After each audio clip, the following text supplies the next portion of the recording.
নমস্কার, নানা রঙের দিনগুলির আরেকটি নতুন ব্লগে আপনাদের সবাইকে স্বাগত। সকালে উঠে কাপড় জামা কটা কেচে দিয়েছি, কারণ আকাশের অবস্থাটা দেখুন একদমই ভালো না, বৃষ্টিও পড়তে লেগেছিল। তো ওই জন্য তাড়াতাড়ি করে জামা কাপড় কটা কেচে দিয়েছিলাম যে কটা ছিল। এরপরে দাঁত ঠাতগুলো মেজে নিচ্ছিলাম, আর এদিক দিয়ে চাটাও গরম করে নিচ্ছি। চা খেয়ে নেব।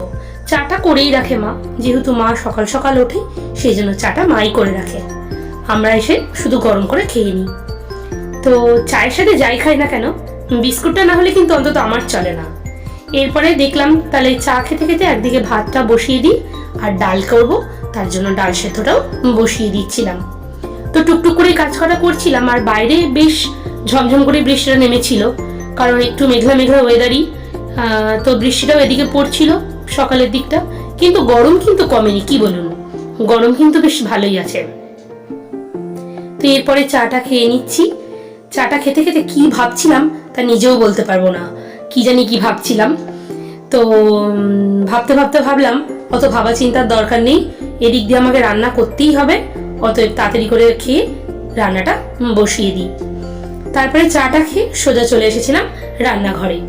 দেখলাম ডাল যখন করছি তার সাথে একটু পোস্ত ছিটিয়ে আলু ভাজাটাও করি, খেতে বেশ ভালো লাগে, সেই জন্য একটু আলু ভাজা করে নিচ্ছিলাম। আর এদিক দিয়ে আমার ডালটা সেদ্ধও হয়ে গেছে কিন্তু। তো ডাল সেদ্ধ হয়ে গেছে, ডালটা করা হয়ে গেছিল। এরপরে আমি দুটো ডিমের পোচ করে নিচ্ছিলাম।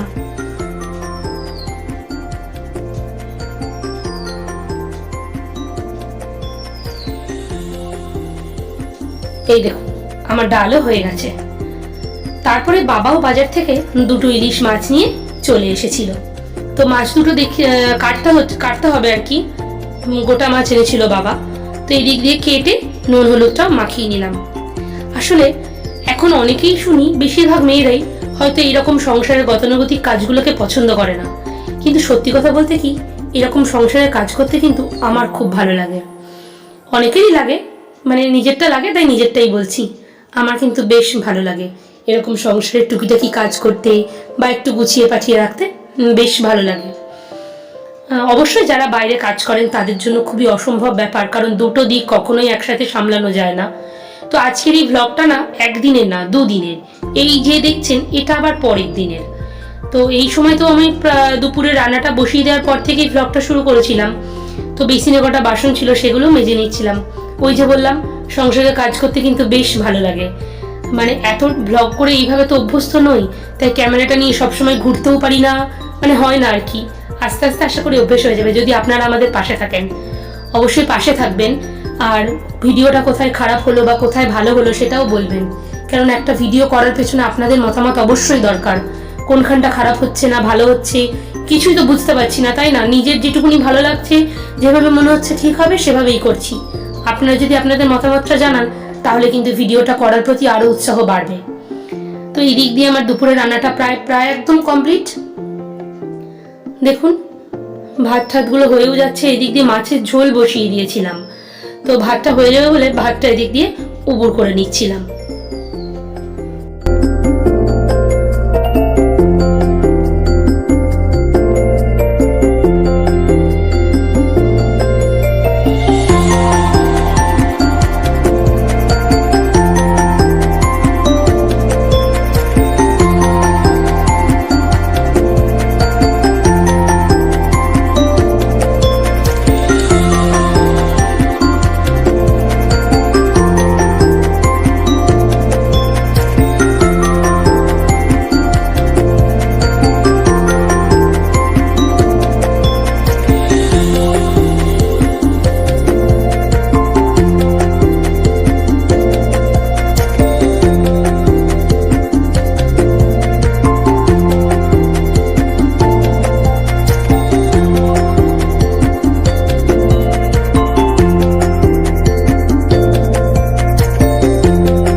আজকেও দুপুরবেলায় তেমন কিছু রান্না ছিল না, এই যে ছেলের জন্য একটু ঝোল তরকারি করছিলাম আর কি, সব রকম সবজি দিয়ে। তারপরে এই সয়াবিন আলুর তরকারিটা করে নিয়েছিলাম, আর তখন তো দেখলেনি মাছটা করে নিয়েছিলাম। তো আজকে এইটুকুই ছিল, বেশি কিছু করিনি। এরপরে গ্যাস ট্যাসগুলো রোজকারের মতনই পরিষ্কার পরিচ্ছন্ন করে নিচ্ছিলাম ভালো করে। রান্না করার পরে রান্নাঘরটা ভালো করে গুছিয়ে না রাখলে পরে রান্নাঘরে ঢুকতে কিন্তু আর ভালো লাগে না, আর গুছিয়ে রাখলে ততবারই বারবার যেন মনে হয় ঘুরে গিয়ে দেখে আসি কেমন গোছালাম। মানে আমার সাথে তো এটা খুবই হয়, আমি যে জায়গাটা গোছাই বা ধরুন এই যে ঘর টরগুলো যখন ঝাড়ি মুছি পরিষ্কার করি, তখন ওই পরিষ্কার জায়গাটা দেখতে কিন্তু বেশ ভালো লাগে, কি বলুন? বারবার ঘুরে ফিরে মনে হয় দেখে আসি জায়গাটা। যাই হোক, এদিক দিয়ে রান্নাঘরটাও খুব ভালো করে ক্লিন করে নিচ্ছিলাম, তারপরে ঘর ঠর সব একবারে মুছে নিচ্ছিলাম। বললাম না বাইরে বেশ বৃষ্টি পড়ছিল, ওই জন্য আরো বেশি খিচিবিচি হয়ে লাগে, মানে এটা কেমন লাগে যেন, বাইরের দিকটাও বৃষ্টি পড়ছে, ঘরগুলোও কেমন একটা লাগে। তো এরপর স্নান টান করে চলে এসেছি, এসে আবার মনে হলো রান্নাঘরে পরিষ্কার করলাম, সব কিছু করলাম, তাহলে মুখটাও পরিষ্কার করে নিই। তো আমি এই গুড ভাইবসের না উপতান পাউডারটা মাখি, এটা কিন্তু ভীষণ ভালো, মানে আমি মেখে কোনো খারাপ রেজাল্ট পাইনি, বেশ ভালো। তারপরে বসে বসে টুকটুক করে কাজ করছিলাম। তাহলে সবাই ভালো থাকবেন আর পাশে থাকবেন অবশ্যই। দেখা হবে পরের ব্লগে।